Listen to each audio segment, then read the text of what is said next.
Good afternoon, everyone. Welcome to another one of my, I guess, every couple of weeks musing. I don't really ever have a set plan for these musings.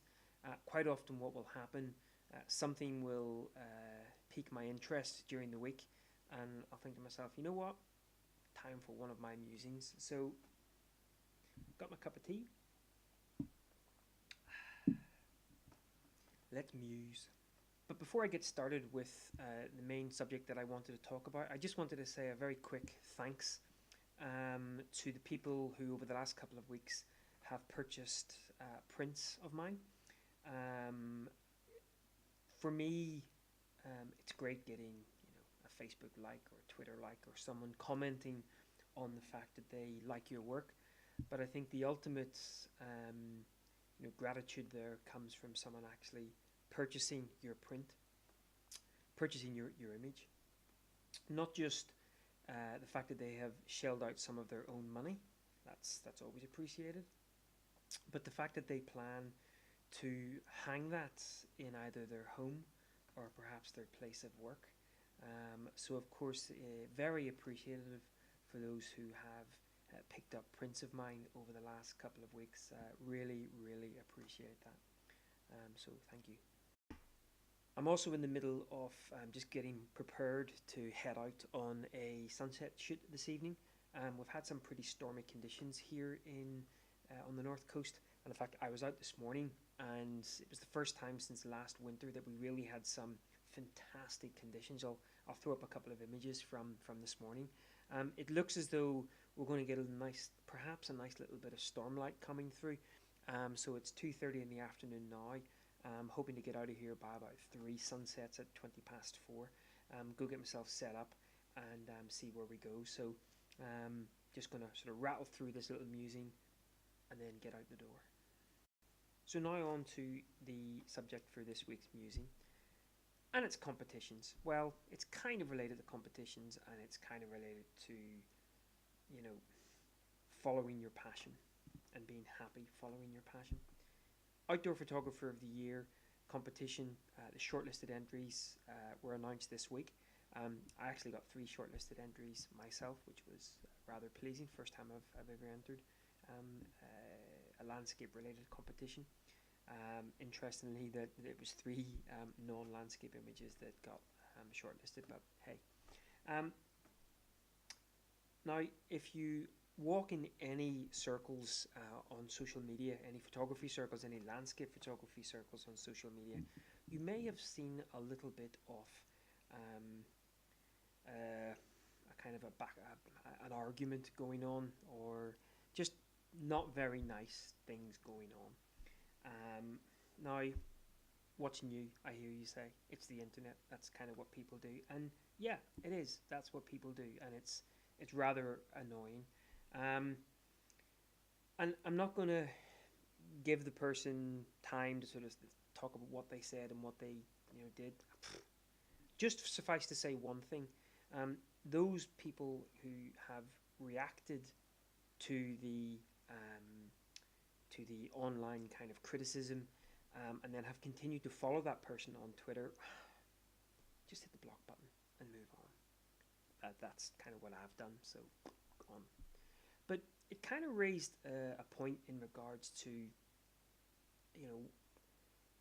plagiarism was raised, and, I guess we all fall into a scenario where in the spring you'll get your social media timeline filled up with bluebells. In the autumn, you'll get your social media timeline filled up with misty trees. In the winter, it'll be snowy mountains and maybe misty trees with less leaves on them. Who cares? If someone wants to go out and shoot, 100 misty trees a day for the rest of their lives, uh, is that really going to bother me? If I follow them on social media, well, I'll probably just flick by their images just a little bit quicker, or I may even unfollow them. But it's not really going to impact me to the point where I'm, handing out abuse or handing out criticism. earlier this year, I kind of made a comment online in regards to landscape images with people in them. So a very popular shot for people to take when they're in the landscape is a shot of themselves or perhaps someone they're traveling with. Now, I personally am not a big fan of them. I would far rather see the landscape. But looking back on it, you know, kind of okay, I can maybe voice an opinion, but just leave it at that, or maybe I don't even need to voice that opinion. It doesn't really add anything to the. It's not really constructive criticism per se because it's my own personal opinion. So if you're one of those people who like to shoot, an image of yourself on the mountain, go ahead and keep doing it. If you're the sort of person who loves to shoot misty trees, go ahead and keep doing it. And certainly do not listen to people who tell you otherwise, tell you should be shooting this way or shooting this subject or doing it this way. Because at the end of the day, photography should be something that we're following from a passionate point of view, from a happiness point of view. And I think there were a couple of people who sort of replied on that Twitter timeline saying, look, one of the reasons why I make images is to get outside, and that certainly is the case for me. I think it's been reasonably well documented on this channel that I would have, let's just say, some internal struggles. We'll leave it at that. And the one thing that really does pick me out of that is being outside in nature, and that what gets me out there is the camera. So from my perspective, I'm shooting because it makes me happy. Simple as. Now, if along the way I stumble across an image that places in a competition or it makes other people happy, then fantastic. But I'm doing it first and foremost for myself, and I think that's what we should all be doing. However, it's very easy to get drawn into honeypot locations and honeypot subjects, but I think that's all part of that our path, our journey anyway. I have never photographed on sky. I have never photographed really to any great degree in the Lake District, in the Highlands of Scotland. Heck, not even that much on the west coast of Ireland. And so when I see people's images of the honeypot locations in these locations, I don't say to myself, I'm not going to go there, I'm not going to shoot that. It inspires me to get on my coat and go there. Some of the images that I see from some photographers I follow on social media that have been well documented before, it really is just making me want to jump in the car and get going. So even though you may be shooting something that some will say, well, it's a very repetitive subject, and okay, it may not place in a competition because of its repetitive nature, you're still inspiring others. Trust me, you are. I'm one of them that you're inspiring with your images of these so-called honeypot locations. So don't let others kind of piss on your parade, basically.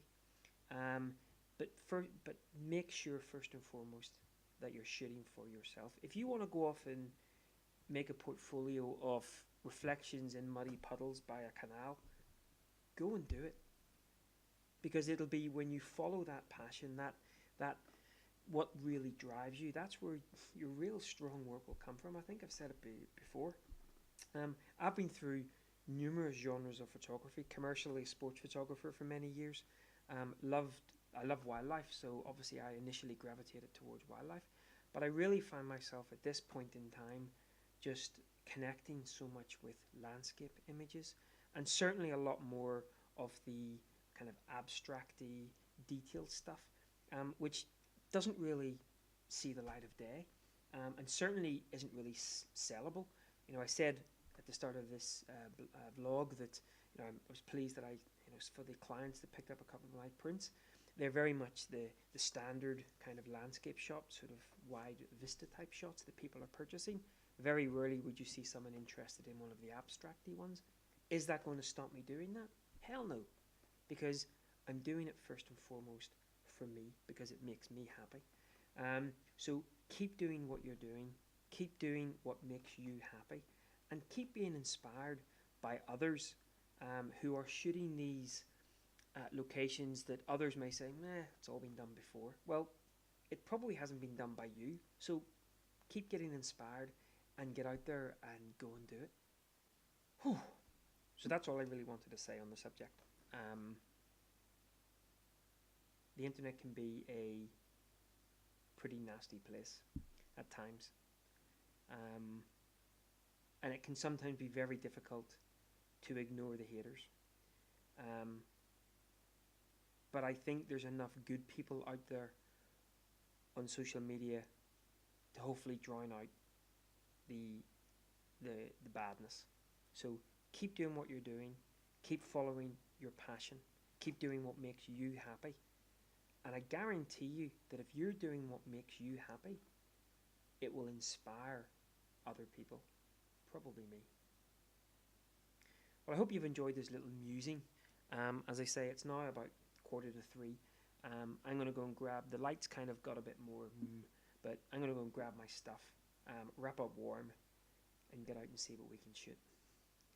Until next time, have a great day. Bye-bye.